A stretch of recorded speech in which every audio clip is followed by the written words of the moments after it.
बिस्मिल्लाहिर्रहमानिर्रहीम। मेरा नाम महमूद नियादी है। अस्सलाम वालेकुम वरहमतुल्लाहि वबरकातुहू। बिस्मार्क, आपने नाम सुना होगा। ये जदीद जर्मनी के बानी थे और 20 साल तक जर्मनी के चांसलर रहे। इनका कौल था कि ताकत दिखाने के लिए होती है, इस्तेमाल करने के लिए नहीं होती। लेकिन उस वक्त के शहजादे ने बिस्मार्क की बात न मानी और उस शहजादे को धुन सवार थी कि वो पूरी दुनिया को फतह करेगा, और उसकी इसी ख्वाहिश ने पूरी दुनिया को पहली जंग अजीम में झोंक दिया। और फिर उसके बाद आप जानते हैं कि उस जंग अजीम में क्या हुआ, कितने लोग मरे, ये तारीख का हिस्सा है। मैंने ये बात ईरान और इजराइल के तनाजुर में की है। 1 अप्रैल को इजराइल हमला करता है दमिश्क में ईरान के सफारत खाने पर, और तकरीबन कहा जाता है कि 11 अफराद जो है वो जाम बहक हुए। लेकिन उन 11 अफराद में 2 ब्रिगेडियर जनरल्स भी ईरान के शामिल थे, बाद में जिनकी नमाज जनाजा ईरान के रूहानी पेशवा सैयद अली खामेनी ने पढ़ाई थी। अब सफारत खाने पर हमला वो तमाम बैनुल-अक़वामी कवानीन और असूलों की खिलाफ वर्जी थी। लेकिन जो दुनिया में कानून या लॉ चल रहा है वो यही चल रहा है कि जिसकी लाठी उसकी भैंस। और फिर उसके बाद ईरान ने जो है वो ऐलान किया था कि वो इसका जवाब देगा, हर हाल में देगा, वक्त का तयन वो खुद करेगा, और उन्होंने वादा किया अपनी कौम के साथ कि इसका जवाब दिया जाएगा। अब अगर आप जरा गौर करें ना, इस सारे सिनारियो में दुनिया की 7वीं एटमी ताकत, यानी पूरी दुनिया में एलानिया तौर पे 7 एटमी ताकतें हैं, जिनमें रूस है, बरतानिया है, चाइना है, फ्रांस है, अमेरिका है, उसके बाद इंडिया है, और फिर हम हैं। यानी 7वीं बड़ी ताकत का कोई किरदार वो हमें नजर नहीं आया कि किसी ने इस मुल्क के साथ मशवरा किया हो, किसी ने इस मुल्क को एंगेज किया हो। हालांकि आप यकीन करें कि इस तमाम क्राइसिस में वो सऊदीया शामिल है, इसमें कतर शामिल है, इसमें उर्दन शामिल है, इसमें जो है वो तुर्की शामिल है, लेकिन हमें नहीं पूछा गया। उसकी वजह यह है कि बैनुल-अक़वामी जो बरादरी में वो हमारी इज्जत है, या जो बैनुल-अक़वामी बरादरी में हमारी साख है, वो सबके सामने है कि इनके दाएं हाथ में जो है वो एटम बम है, दुनिया जहान के मिसाइल हैं, लेकिन बाएं हाथ में कशकोल है। ये जहां भी जाते हैं मांगने के लिए जाते हैं। अब मांगने वालों की क्या इज्जत। रोजाना आपको पेशेवर भिखारियों से वास्ता पड़ता है किसी ट्रैफिक के इशारे पर, या किसी जो है ना वो मस्जिद में, या किसी रोड पर, तो आप उनको जो है वो धुतकार देते हैं, और ठीक धुतकारते हैं, क्योंकि उनका काम यही है, वो पेशावर है, वो मुस्तहिक भी नहीं है। और यही हाल हमारा है।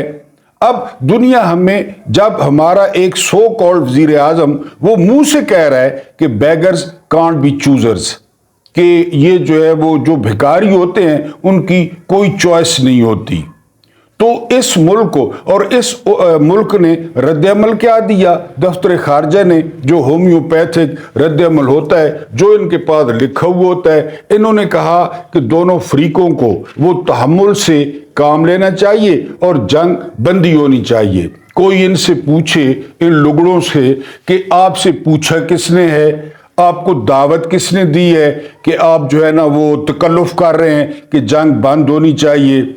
इजराइल ने 1 अप्रैल को जो है वो दमिश्क में ईरानी सफारत खाने पर हमला किया। उसके बाद ईरान ने जो है वो इजराइल पे ड्रोन्स जो है वो दागे, इसके अलावा उन्होंने बैलिस्टिक मिसाइल दागे, इसके अलावा उन्होंने क्रूज मिसाइल दागे। तो आपसे उन्होंने जो है वो क्या तकल्लुफ करना था आप लोगों को ऑन बोर्ड लेने का। बल्कि उनको तो खतरा है कि कहीं ये बयाना पकड़ के और वो हमारे खिलाफ ही सरजमीन न दे दें, अड्डे न दे दें। हालांकि ईरान ने इन 10-12 दिनों में बहुत तवील मुशावरत की रशिया के साथ, बहुत तवील मुशावरत की चाइना के साथ, बहुत तवील जो है वो मुशावरत की इसने ईरान ने शुमाली कोरिया के साथ। लेकिन उनको पता है पाकिस्तान का कि पाकिस्तान जो है वो क्या कर सकता है सूरत हाल में। और फिर ईरानियों को ये भी अच्छी तरह पता है कि जो 56 बहनें हैं ना, इस्लामी ममालिक हम जिन्हें कहते हैं 56 बहनें, उनमें उनका एक ही भाई है, इकलौता भाई, और वो ईरान है। ईरान स्टैंड ले जाता है। हालांकि सोशल मीडिया पे बहुत ज़्यादा वो मजाक चल रहा है, सोशल मीडिया पे बहुत ज़्यादा मीम्स चल रही हैं, सोशल मीडिया पे इसको ज़ेर बहस लाया जा रहा है कि ये जो है वो मैच फिक्स है और ईरान और अमेरिका की या ईरान और इजराइल की अंडरस्टैंडिंग है, इसलिए जो है वो कोई ज़्यादा नुकसान नहीं हुआ। लेकिन मैं सिर्फ आपको ये बताना चाहूँगा कि आज से एक हफ्ता पहले दुनिया के मोतबर तरीन अखबार दी गार्डियन ने वो सुर्खी लगाई कि 2020 से अब तक इंडिया पाकिस्तान में घुसकर मोस्ट वांटेड लोगों को 20 लोगों को कत्ल कर चुका है। हमने क्या किया? हम 1 मिनट के लिए फर्ज करते हैं कि ईरान का जो हमला है वो दिखावा है। हम 1 मिनट के लिए फर्ज करते हैं कि ईरान ने ये सारा कुछ फिक्स किया है। तो फिर हम भी कम से कम जो है ना वो फिक्स करके ही कुछ कर लेते, हम भी जो है वो दिखावे के लिए ही कुछ कर लेते। हमने क्या किया?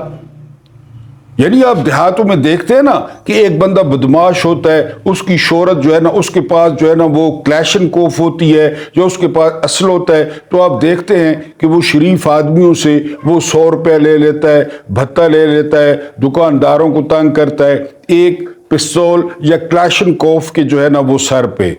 जहां हम एटमी ताकत हैं, और फिर मैंने बताया कि 200 से ज़ायद ममालिक की दुनिया में सिर्फ 7 एटमी ताकतें हैं और हमारी पोजीशन आप जो है वो मुलाजा करें। हमने क्या किया जब दी गार्डियन ने खबर लगाई कि इनके जो है ना 20 पाकिस्तानियों को जो है वो इंडिया ने घुस के टारगेट किलिंग की उनकी, और फिर राजनाथ सिंह जो वजीर दिफा हैं उन्होंने खुलेआम इतराफ़ किया और उन्होंने ये भी कहा कि हम जो है वो मजीद अपने जो है वो टारगेट अचीव करेंगे। अब ईरान की जो है वो सूरत हाल देखें। ईरान ने वो न सिर्फ मिसाइल दागे इजराइल पे, ठीक है जी, और उसके बाद एक बात ये भी आपको बता दूं कि ईरान के मिसाइलों को या ड्रोन्स को रोकने के लिए सिर्फ इजराइल मुतहरिक नहीं था। ईरान के ड्रोन्स या मिसाइल्स को रोकने के लिए फ्रांस मदद कर रहा था, अमेरिका मदद कर रहा था, इसके अलावा उर्दन मदद कर रहा था, इसके अलावा बरतानिया मदद कर रहा था, इसके अलावा इजराइल खुद था। यानी ये 5 ममालिक सिर्फ डिफेंस सिस्टम दे रहे थे इजराइल को, और उसके बावजूद यानी रिपोर्ट में कहा जा रहा है, एक रिपोर्ट में 7 बैलिस्टिक मिसाइल्स हैं और एक रिपोर्ट में 12 बैलिस्टिक मिसाइल्स हैं कि उन्होंने वो हिसार तोड़ा और वो नवातिम के एयरपोर्ट पर जाकर लगे। ये ज़हन में रखें कि नवातिम इसी किस्म का नाम है। नवातिम एयरपोर्ट वो एयरपोर्ट है जहां से वो जहाज उड़े और उन्होंने दमिश्क में ईरान के सफारत खाने को जो है वो निशाना बनाया, और जिसमें रिपोर्टेडली 11 या 12 अफराद ईरान के वो जाँ बहक हुए। तो उस इतने ज़बरदस्त हिसार को ईरानी मिसाइल तोड़ने में कामयाब हुए और वो नवातिम के एयरपोर्ट पे जो है ना वो जाकर लगे। हम ये भी मान लेते हैं कि ज़्यादा नुकसान नहीं हुआ, हम ये भी मान लेते हैं कि जुज़वी नुकसान नहीं हुआ, लेकिन आप यकीन करें कि ईरान ने वो वाकई किरदार अदा किया कि ये जो 56 ये जो गगरे पहने हुए हैं, ये जो लहंगे पहने हुए हैं, ये जिन्होंने वेस्पे के जो है ना टायर सर पे लगाए हुए हैं, اور جنہوں نے وہ معاذ صحابہ جیسا حلیہ بنایا ہوا ہے، یا پھر وہ ایک 16 فٹ کا پاکستانی جرنیل بھی ملازم ہے سعودیہ میں، اور کوئی کہتا ہے کہ وہ 44 ممالک کا اتحاد ہے، اور کوئی کہتا ہے کہ وہ 42 ممالک کا اتحاد ہے، تو وہ اتحاد وہاں کھجوریں کھانے کے لیے ہے، یا وہ اتحاد وہاں پہ جو ہے نا وہ افطاریاں کرنے کے لیے ہے؟ قرآن واضح طور پہ کہتا ہے، اور تم کیوں نہیں نکلتے؟ مفہوم یہ ہے، تم کیوں نہیں نکلتے مظلوموں کی مدد کرنے کے لیے جب وہ دعا کر رہے ہوتے ہیں کہ کوئی ان کی مدد کرے؟ آپ 1 منٹ کے لیے اسرائیل کو چھوڑ دیں، آپ 1 منٹ کے لیے امریکہ کو چھوڑ دیں، آپ صرف غزہ کو دیکھیں۔ یہ بات غلط ہے کہ غزہ میں کیا ہوا یا کیا ہو رہا ہے؟ اس بات میں حقیقت نہیں ہے کہ یہ رمضان غزہ والوں نے اور ویسٹ بینک والوں نے کیسے گزارا۔ آپ تصاویر دیکھ رہے ہیں، آپ ویڈیوز دیکھ رہے ہیں، اور اس کا صرف اور صرف جو ذمہ دار ہے وہ اسرائیل ہے، اور اس کے پیچھے جو ہے وہ یعنی وہ یہودی ہے، اور جو کرسچینز ہیں، جو نصارہ ہیں، وہ اس کے پیچھے کھڑے ہیں۔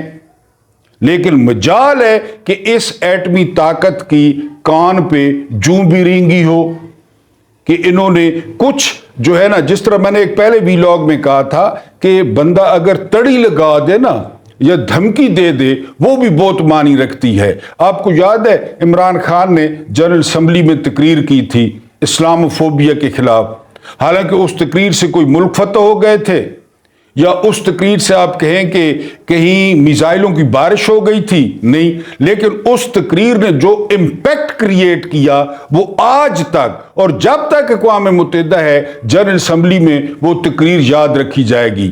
جب عمران خان نے بھارت کی منافقت کو بے نقاب کیا، جب عمران خان نے امریکہ کی منافقت کو بے نقاب کیا، جب عمران خان نے فلسطین پر اسرائیل کے قبضے کو ماننے سے انکار کیا، تو پوری دنیا نے سنا، اور وہ کریڈیبلٹی تھی۔ اب کیوں سانپ سونگ گیا ہے؟ اب کیوں ہم سے کوئی رابطہ نہیں کر رہا؟ کیونکہ انہیں پتہ ہے کہ یہ اندرونی طور پر اتنے کھوکھلے ہو چکے ہیں، یہ اندرونی طور پر اتنے کمزور ہو چکے ہیں، یہ اندرونی طور پر کاروبار پر قبضے کے لیے اتنے مصروف ہو گئے ہیں کہ ان کے پاس ٹائم ہی نہیں ہے مسلمانوں کے لیے۔ اور اس کو اسلام کا قلعہ، اسلام کا قلعہ، کوئی مجھے ویورز کومنٹس میں بتا دے کہ یہ اسلام کا قلعہ ہے یا ایک اخلاقی طور پہ کرپٹ اور ایک معاشی طور پہ دیوالیہ وہ ایک بستی ہے جو نگری جو ہے نا وہ بھیک مانگتی پھر رہی ہے۔ اور مزے کی بات کیا ہے؟ مزے کی بات یہ ہے کہ بھیک لوگوں کے لیے نہیں مانگی جا رہی، یعنی یہ بھیک لے کر آتے ہیں اور اسی بھیک سے اپنے عللے تللے پورے کرتے ہیں۔ عوام پہ پھر بھی بھیک نہیں لگتی، پوری دنیا جانتی ہے، اور پوری دنیا بھیک اس لیے دیتی ہے، ایک تو ان کو سود ملتا ہے اس پہ، اور دوسرا یہ کہ اسی دن کے لیے وہ بھیک دیتے ہیں کہ یہ ہماری بلی ہمیں میوں نہ کرے۔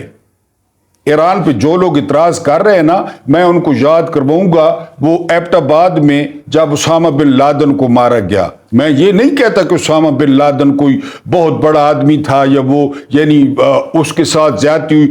سوال یہ ہے کہ پاکستان کے دل میں آ کر اتنا بڑا آپریشن کرنا، اسامہ بن لادن کو مارنا، اور پھر یہاں سے کہاں پہ کھڑا ہے امریکہ، واپس چلے جانا، اور پھر اگلے دن اس ملک کے صدر کا وہ امریکی صدر کو مبارکباد دینا، یہ ایٹمی طاقت ہے۔ آپ کو سلالہ چیک پوسٹ یاد ہوگی، سلالہ چیک پوسٹ پہ امریکیوں نے ہمارے 17 فوجی شہید کر دیے، افسر اور جوان، کہ جی وہ غلطی ہو گئی۔ اس وقت کیا کیا ہم نے؟ آپ ان ساری باتوں کو چھوڑیں، ابھی جو آپ کو دی گارڈین کی خبر بتا رہا ہوں کہ 20 لوگوں کو ٹارگٹ کیا گیا، اور ٹارگٹ کر کے مارا، اور مارا انڈیا نے، یعنی کسی نے چوں تک نہیں کی، گارڈین کی خبر کی تردید تک کسی نے نہیں کی۔ کیوں؟ کیونکہ یہاں پولیس اور فوج میں جھگڑا چل رہا ہے۔ یہاں پہ کوئی پنجاب پولیس کے حق میں ترانے گا رہا ہے، کوئی جو ہے نا وہ فوج کے حق میں ترانے گا رہا ہے، اور پتہ یعنی لوگوں کو دونوں کا ہے کہ دونوں نے جو ہے وہ پچھلے 2 سال میں کیا کیا ہے ایک دوسرے کے ساتھ مل کر۔ اور کیا کس کے ساتھ ہے؟ پاکستان کے لوگوں کے ساتھ کیا ہے۔ یقین کریں کہ یہ ایک جو ہے نا وہ آپ کہیں ہنسی کا فوارہ ہے۔ یہ جو ملک ہے نا اور یہاں کی جو حکومتیں ہیں، یہاں کا جو بندوبست ہے، یہاں کا جو انتظام ہے، یہ دوسرے ملکوں کے لیے ایک جو ہے نا وہ ہنسی کا فوارہ ہے۔ آپ کے دوستوں میں کوئی دوست ہوگا، میرے دوستوں میں بھی ہے، کہ وہ جو ہے نا ہنسی کا باعث ہوتا ہے، یعنی ہم اس کو دیکھ کے ہنستے ہیں یا اس کی باتیں سن کے ہنستے ہیں۔ یہ دنیا ہمارے ساتھ یہی کرتی ہے کہ یار یہ ان کا حال دیکھیں، یعنی آپ صرف 8 فروری کو دیکھیں، 8 فروری کو کیا ہوا، کتنا خرچہ ہوا، کتنی سیکیورٹی آئی، باہر سے مبصرین آئے اور پوری دنیا میں کہ جی IMF نے کہا کہ جی صاف شفاف پہلے الیکشن کرائیں پھر امداد دیں گے۔ 8 فروری کو الیکشن ہوئے، پھر کیا ہوا؟ یعنی یہاں پہ رات کو 12 بجے تک نواز شریف صاحب کو اوقات دکھائی گئی کہ یہ اوقات ہے آپ لوگوں کی، جو ہم آپ کو لائے نا، اور نادرہ کو ہم نے ایئرپورٹ پہ بھیجا، عامر فاروق سے آپ کو کلیئر کرایا، لیکن کل ملا کے جو آپ کی اوقات ہے وہ پورے ملک میں 20 سیٹوں کی ہے۔ پہلے اس کو اوقات یاد دلا دی، پھر پاکستانی عوام کو ان کی اوقات یاد دلا دی کہ تم جس کو مرضی ہے ووٹ دو، آخری فیصلہ ہم نے کرنا ہے۔ یعنی پھر عوام کو صبح رات کے 12 بجے کے بعد عوام کو جو ہے وہ اوقات یاد دلا دی کہ یہاں آپ کوئی معنی نہیں رکھتے، آپ جو 25 کروڑ ہیں آپ نے ٹیکس دینا ہے، آپ نے 17% سیلز ٹیکس دینا ہے، آپ نے ماچس کی ڈبیا پہ ٹیکس دینا ہے، آپ نے پیٹرول پہ ڈیزل پہ آپ نے ٹیکس دینا ہے، اور ان ٹیکسوں سے وہ ہمارے اللے تللے پورے ہوں گے، ہمارے پروٹوکول جو ہے وہ پورے ہوں گے۔ مجھے تیمور لنگ یاد آ رہے ہیں، تیمور لنگ نے ایک دفعہ کہا تھا، ان کی آپ کتاب ہے بڑی زبردست، میں ہوں تیمور، اگر آپ کو موقع ملے نا وہ کتاب لازمی پڑھیں۔ اس میں تیمور لنگ نے ایک اصول بنا رکھا تھا کہ فوج کبھی بھی شہروں میں نہیں آئے گی، فوج اپنے کیمپوں میں رہے گی اور رہے گی جنگلوں میں اور میدانوں میں۔ تیمور لنگ کے بارے میں کہا جاتا ہے کہ وہ ظاہر ہے وہ سربراہ بھی تھا، وہ چیف بھی تھا، وہ کسی کام کے لیے تاشقند آتا، سمرقند آتا، بخارا آتا، لیکن فوراً کام ختم کر کے اس کی کوشش ہوتی تھی کہ وہ اپنی رات وہ کیمپ میں گزارے یا وہ خیمے میں گزارے۔ اس کا اصول تھا اور یہ پڑھایا جاتا ہے اکیڈمیز میں کہ فوج کو شہروں کی ہوا نہیں لگنی چاہیے، ان کو اپنے کام سے کام ہونا چاہیے۔ یہ میں آپ کو تیمور لنگ کی بات بتا رہا ہوں۔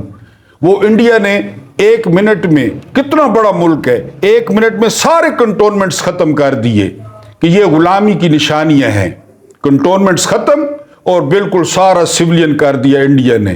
انڈیا کو تیمور لنگ کی اب بات سمجھ میں آئی، اور تیمور لنگ یہ کہہ گیا تھا، آپ دیکھ لیں یہاں پہ جو ہے نا وہ ساری انجینئرنگ ہے، یہاں پہ سارا لینا دینا ہے، یہاں پہ سارا جو ہے نا آپ کاروبار کہہ لیں، زمینیں ادھر ادھر کہہ لیں، ریل اسٹیٹ کہہ لیں، اس کے علاوہ جو ہے نا باقی جو 62 کاروبار ہیں ان کی دیکھ بھال ہو گئی، لہذا ٹھیک ہے۔ بہرحال یہ پاکستان کو جچتا نہیں تھا، پاکستان کو جچتا یہ تھا کہ وہ بہت سخت موقف جو ہے وہ اسرائیل اور اس کے فلسطین کے تنازع پر جو ہے وہ اپناتا۔ میں نے ایک ویلاگ میں بتایا تھا کہ جس دن پاکستان نے ایٹمی تجربے کیے تھے، دھماکے کیے تھے، تو آپ یقین کریں کہ سب سے زیادہ جو جشن تھا وہ فلسطینیوں نے منایا تھا۔ فلسطینی اپنے پرچم اٹھا کر سڑکوں پہ آ گئے تھے، آپ یوٹیوب پہ دیکھ لیں، کیونکہ ان کے ذہن میں تھا کہ یہ ہمارا بومب ہے، اب مستقبل قریب میں ہم پر یہ جو قصائی مسلط ہیں، یہ یعنی اب ایک اسلامی ملک ایٹمی طاقت بن گیا ہے۔ لیکن ان کو کیا پتا تھا کہ یہ لوگ سٹیٹس کے مارے ہوئے ہیں، ان لوگوں کے جو ہے نا وہ پیٹ بھرتے نہیں ہیں، یہ چائنا بوسکی کے کفن پہنیں گے، یہ اپنے کفن کے ساتھ جیبیں لگائیں گے بڑی بڑی، اور یہ اپنے جو بینکس اکاؤنٹس ہیں ان کو ساتھ قبر میں لے کے جائیں گے، یہ ان کو نہیں پتا تھا۔ بہرحال یہ جو 56 بہنوں کا مجھے آج فکر پسند آیا ہے سوشل میڈیا پہ، تو میں نے تھامنیل پہ لگایا ہے کہ 56 بہنوں کے اکلوتے بھائی ایران نے جو ہے وہ اپنے گھر سے بیٹھ کے کم از کم اسرائیل کو للکارا ہے कम अज कम इजराइल के एयर डिफेंस सिस्टम को नाकारा बनाया है। कितना नुकसान हुआ है। मैं आपसे एक सवाल करूंगा कि जब यहां पाकिस्तान पे वो बालाकोट पे हमला हुआ तो अगले दिन major general DGISPR Asif Ghafoor साहब ने प्रेस कॉन्फ्रेंस की कि हमने वो जो टारगेट्स थे उनको लॉक कर दिया था। हमने एक ऐसा टारगेट लॉक किया जिसमें आर्मी चीफ इंडिया के बिपिन रावत मौजूद थे, लेकिन हमने खुली जगह पे पेलोड फेंका ताकि उनको पता चल जाए कि हम एक्सकेलेट नहीं करेंगे। ये होता है, ये जो है वो ममालिक की पॉलिसी होती है। यानी इजराइल को दिखाना था कि इतना दूर होने के बावजूद, कई मुल्कों की फिजा चीरने के बावजूद ईरान ने वो इंतहाई कदम उठाया। हाँ, ये अब अलहदा बात है और अलहदा बहस है कि जो इजराइल के खिलाफ, इजराइल जो दबाव में था, इजराइल के खिलाफ जो मुजाहरे हो रहे थे, इजराइल के अपने अंदर हो रहे थे, यूरोप में हो रहे थे, अब उसमें कमी आएगी और इजराइल अपनी मजलूमियत का जो है वो चूरन बेचेगा, क्योंकि हर वाक़े के दो पहलू होते हैं। और अब मजीद वो असले के ढेर वो अमेरिका से लेगा, वो फ्रांस से लेगा, वो बरतानिया से लेगा, इसके अलावा लंबी लंबी जो है ना वो रकमें बटोरेगा। वैसे भी वो यहूदी हैं। इसके अलावा जो बाइडेन को वो ब्लैकमेल करेगा, क्योंकि नवंबर में इलेक्शन है और ये जो है वो अमेरिकी सदर की कमजोरी होते हैं। जो बाइडेन को वो ब्लैकमेल करेगा।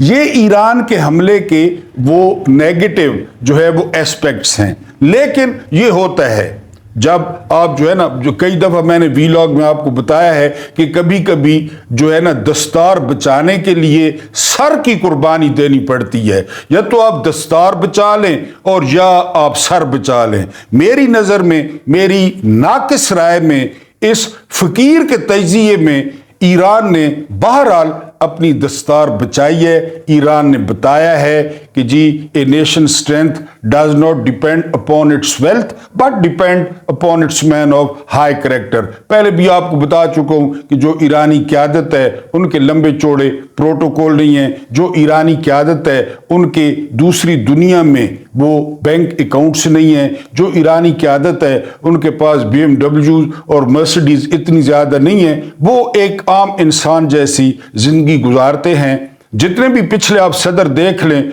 उनकी आपको औलादें नहीं मिलेंगी कि कोई वजीर आला बन गया नकली या बन गई, या कोई मिनिस्टर बन गया या बन गई, यह आपको नजर नहीं आएगा।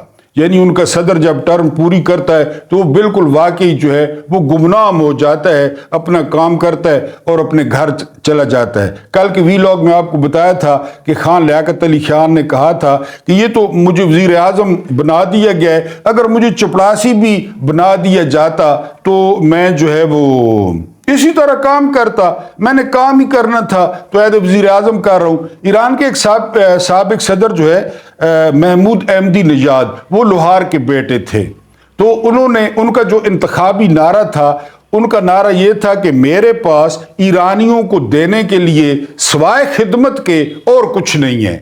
मैंने पहले भी कभी कंजूसी नहीं की और आइंदा भी कभी कंजूसी नहीं करूंगा। और वाकई 8 सालों में उन्होंने कभी कंजूसी नहीं की खिदमत करने में। वो लोहार के बेटे थे और जब वो तेहरान के मेयर थे तो उस वक्त भी उन्होंने खिदमत करने में कंजूसी नहीं की थी। बहरहाल ये सिचुएशन है, दुनिया में ये होता रहता है। अफसोस इस बात को होता है कि दुनिया की सबसे गैर मुतल्लका, सबसे लुगड़ तरीन, सबसे जो है ना आप कहें कि जी वो ला ताल्लुक, वो ये बदनसीब रिपब्लिक ऑफ पाकिस्तान है जो एटमी ताकत है। एटमी ताकत बनाने वालों ने बड़े बड़े जो है वो ख्वाब देखे थे कि हम अब ये करेंगे और हमारे पास डिटरेंस आ गई है, लेकिन आप देख रहे हैं कि इनको कोई जो है वो पूछ नहीं रहा। बहरहाल उसके बाद एक और ख़बर आपके साथ शेयर करता हूँ और वो ख़बर ये है कि मौलाना तारिक जमील साहब ने, वो एक बड़े मारूफ हमारे जो है वो एंकर हैं, अमीर अब्बास साहब से गुफ्तगू की है। मौलाना तारिक जमील साहब का अपना नुक्ता नज़र है। बहुत सारे लोग उनके साथ इख्तलाफ करते हैं कि तारिक जमील साहब को ऐसी बातें नहीं करनी चाहिए। मेरा मौक़िफ़ ये है कि सबसे पहले उलमा को यही बातें करनी चाहिए, बाकी बातें बाद में करनी चाहिए। आप अगर 1957 जो कि जंग आज़ादी थी इंडिया की या हिंदुस्तान की, जब गोरों का यहाँ पे कब्जा हुआ हिंदुस्तान पे, तो आप चांदनी चौक को यूट्यूब करें। चांदनी चौक इंडिया में वो जगह थी जहाँ सबसे ज़्यादा जो फांसियाँ थी वो उलमा को दी गई थी, उलमा को, क्योंकि उलमा नहीं मान रहे थे और उलमा जो है वो रेजिस्ट कर रहे थे, मुजामत कर रहे थे और फ्रीडम फाइटर्स के साथ थे। चांदनी चौक में सबसे ज़्यादा फांसियाँ उलमा को दी गई। तो ऐसे उलमा वो तारीख में मौजूद हैं कि जिन्होंने अपनी कौमों के लिए, जिन्होंने अपनी जो है ना लोगों के लिए वो कुर्बानियाँ दी, बल्कि उन्होंने जान की कुर्बानियाँ दी। बात हम कर रहे थे मौलाना तारिक जमील साहब की। मौलाना तारिक जमील साहब ने कहा अमीर अब्बास से कि ये जो 8 फरवरी का मैंडेट चोरी हुआ है, ये जो वोट चोरी हुए हैं, तो तारिक जमील साहब ने कहा है कि ये कौम की अमानत में खयानत है। अब इस्लाम में खाइन का क्या मकाम है या खाइन की क्या तारीफ है जो अमानत में खयानत करता है, और वो भी कौम की, यानी इनफरादी तौर पे करे ना, खुदा न खास्ता आप मेरे पास जो है ना वो कोई चीज़ रखवाएं और मैं उसमें खयानत कर लूं, तो ये इनफरादी मामला है, मेरा और आपका मामला है। आप जो है ना उसकी सजा जो देना चाहें, क्योंकि वो दो बंदों का और कौम की अमानत में खयानत करना। क्योंकि आप देखते हैं ना कि लोग जो है वो रियासत के हवाले कर देते हैं सुबह 8 बजे या 12 बजे या 4 बजे, जब या वोट डालते हैं तो आप वो अपनी अमानत रियासत के हवाले कर देते हैं कि हमने वोट डाल दिया है, अब ये रियासत के जिम्मे है। रियासत क्या करती है? रियासत 5 बजे डब्बे खोलती है, ये 76 साल की कहानी है, और फिर वो अपनी मर्जी करना शुरू कर देती है कि हमने नवाज शरीफ को 2/3 अक्सरियत दिलवानी है, हमने इसको हरवाना है, हमने ख्वाजा आसिफ को जितवाना है, हमने रेहाना डार को हरवाना है, हमने ओन चौधरी की बड़ी खिदमात हैं, वो सप्लायर है, उसको जितवाना है, हमने सुलेमान अकरम राजा जैसे जो है ना वो वकील को हरवाना है। वो फिर इस तरह शुरू कर देते हैं, हमने मेयर शराफत को हरवाना है और नेक प्रवीण को जितवाना है, हमने डॉक्टर जास्मिन राशिद को हरवाना है, नवाज शरीफ को चूंकि हम लाए हैं उसको डेंटिंग पेंटिंग करके उसको जितवाना है। फिर रियासत आ जाती है खयानत पे, और ये हो रहा है 76 साल से, और इसका जवाब जो है वो मांगा जाएगा और इसका जवाब दिया जाएगा कि ये कौम की अमानत में खयानत है। कौम तो अमानत सुपुर्द कर देती है रियासत के। एक और उनसे सवाल पूछा गया बराह रास्त इमरान खान के बारे में, तो मौलाना तारिक जमील साहब ने फरमाया कि रात जितनी भी लंबी हो, एक दिन उसने सुबह में तब्दील होना होता है। और ये भी उन्होंने कहा कि जो मुसीबतों का दौर है, जो आजमाइशों का वक्त है, ये जितना भी तवील हो, ये एक तो इंसान को मजबूत करता है, दूसरा उन आजमाइशों का या उन जो है ना वो सख्तियों का वो वक्त ख़त्म भी होता है। और सबसे अहम बात जो तारिक जमील साहब ने की अमीर अब्बास से गुफ्तगू करते हुए, वो बात ये थी कि वो लोग जो इसमें मुलविस होते हैं वो फिर इसको पे करते हैं। ये निज़ाम कुदरत है, ये कुदरत का असूल है। मैंने एक व्लॉग में आपको बताया था कि ये जो मखलूक है ना, ये खुदा का कुंबा है।